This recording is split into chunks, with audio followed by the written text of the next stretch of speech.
আসসালামু আলাইকুম সবাইকে স্বাগতম জানাচ্ছি পাঠশালা ইউটিউব চ্যানেলে।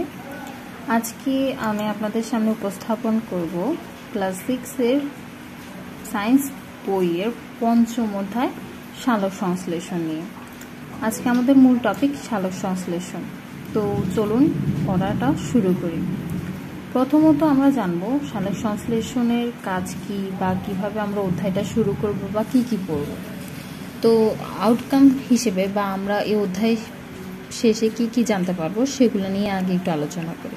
প্রথমে দেখতে পাচ্ছেন উদ্ভিদ কিভাবে খাদ্য প্রস্তুত করে তা ব্যাখ্যা করতে পারবো, সালোক সংশ্লেষণের উপর জীবজগতের নির্ভরশীলতা ব্যাখ্যা করতে পারবো, খাদ্য প্রস্তুতে উদ্ভিদের অবদান উপলব্ধি করতে পারবো এবং উদ্ভিদের প্রতি সংবেদনশীল হব। এই কোশ্চেনগুলো আমরা জানতে পারবো। তো চলুন আস্তে আস্তে আমরা পড়া শুরু করি। আমরা অবশ্যই সবাই রিডিং পড়তে পারি, আমি রিডিং পড়াবো না, আমি জাস্ট ইম্পর্টেন্ট কয়েকটা টপিক বা কয়েকটা বিষয় নিয়ে আলোচনা করব এবং এই আলোকে কিছু সংক্ষিপ্ত কোশ্চেন এবং বর্ণনামূলক কোশ্চেন দেওয়ার চেষ্টা করব। তো চলুন, যেটা প্রথম আমাদের সবার জানা দরকার বা জানতে হবে এই অধ্যায়টা পড়ে, সেটা হলো উদ্ভিদ কিভাবে খাদ্য প্রস্তুত করে। আমি সংক্ষেপে একটু বলি উদ্ভিদ কিভাবে খাদ্য প্রস্তুত করে। তার আগে কিছু লাইন আছে যেগুলো আমাদের জানা খুবই দরকার বা এগুলো আমাদের অনেক ইম্পর্টেন্ট, সেগুলো নিয়ে আমরা কথা বলবো এখন। যেমন ধরতে পারেন, এখানে উদ্ভিদ কিভাবে খাদ্য প্রস্তুত করে তার জানতে হলে আগে আমাদেরকে জানতে হবে উদ্ভিদ কিভাবে সালোক সংশ্লেষণ প্রক্রিয়াটা করে থাকে। প্রথমত, উদ্ভিদ কোথায় করে থাকে সালোক সংশ্লেষণ প্রক্রিয়াটা? উদ্ভিদ পাতায় সবুজ প্লাস্টিড সালোক সংশ্লেষণের অংশ নেয়, সবুজ প্লাস্টিডেই সাধারণত সালোক সংশ্লেষণটি প্রক্রিয়াটি করে থাকে এবং উদ্ভিদ পাতায় সালোক সংশ্লেষণ করে থাকে।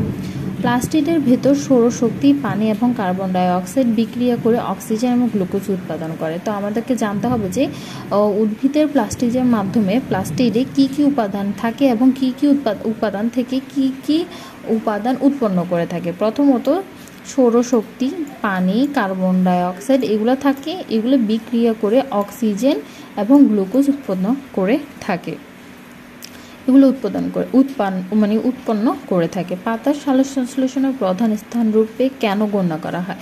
যে আমি বলেছিলাম উদ্ভিদ পাতার মাধ্যমে সালোক সংশ্লেষণটি প্রক্রিয়া করে থাকে, তো এখানে বলা হয়েছে পাতাকেই কেন তারা বেশি ইম্পর্টেন্ট হিসেবে নেয়, পাতাকেই কেন সালোক সংশ্লেষণের প্রক্রিয়া বা প্রধান স্থান রূপে গণ্য করা হয়, সেটাই আমরা এখন জানব।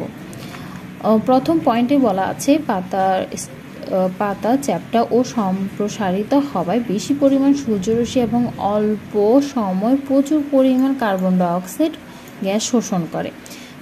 প্রথম টপিকটাই হচ্ছে বা প্রথম পার্টটাই হচ্ছে পাতা একটু চ্যাপ্টা হয়ে থাকে, চ্যাপ্টা আকৃতির হয়ে থাকে এবং সম্প্রসারিত বেশি হওয়ার কারণে পাতার আকৃতিটা একটু বড় হওয়ার কারণে সূর্যের আলো এবং অল্প সময় প্রচুর পরিমাণ কার্বন ডাই অক্সাইড শোষণ করতে পারে।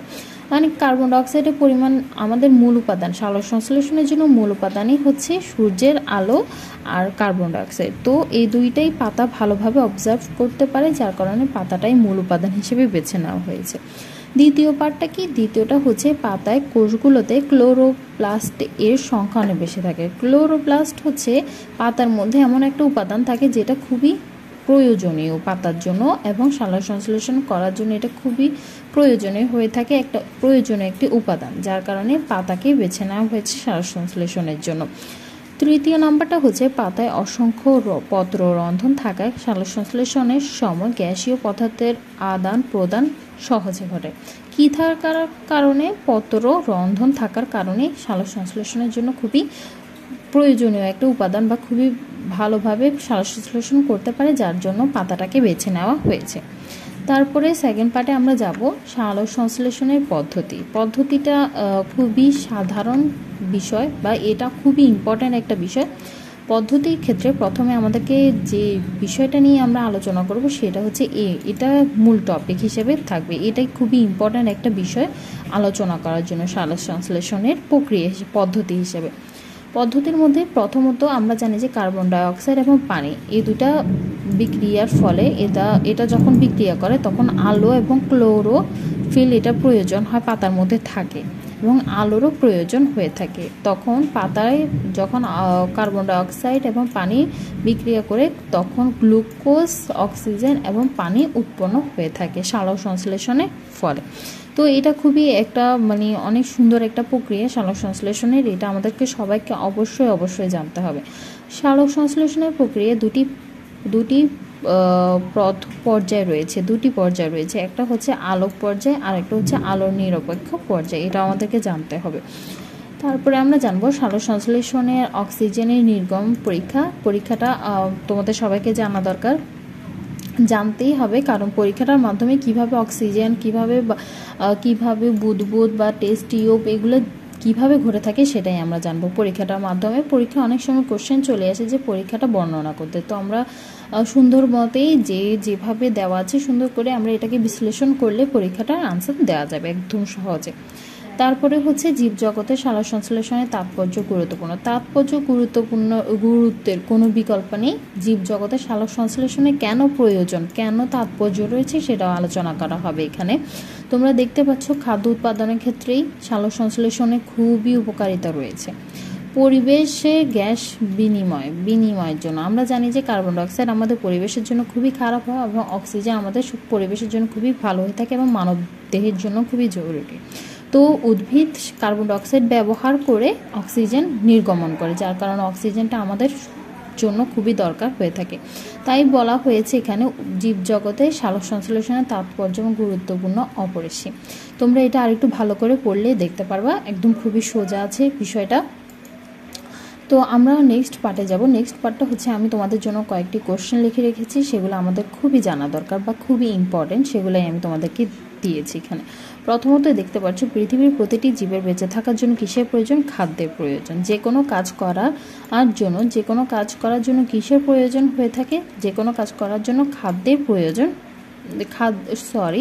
যে কোনো কাজ করার জন্য কিসের প্রয়োজন? শক্তির প্রয়োজন। মানব দেহের শক্তির উৎস স্থল কোনটি? খাদ্য গ্রহণের মাধ্যমে।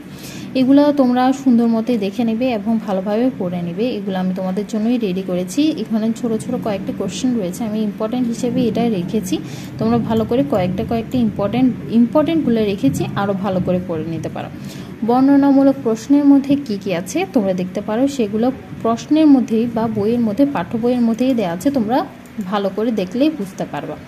তো কি দিয়েছে? উদ্ভিদ কিভাবে খাদ্য প্রস্তুত করে? পাতাকে সালোক সংশ্লেষণের প্রধান স্থান রূপে কেন গণ্য করা হয়েছে? এগুলো অনেক মেন কোশ্চেন, এগুলো পড়লে তোমাদের এই চ্যাপ্টার থেকে আর কিছু করার প্রয়োজন হবে না। খুবই সহজ চ্যাপ্টারটা, তোমরা সুন্দর মতোই শেষ করে নিতে পারো।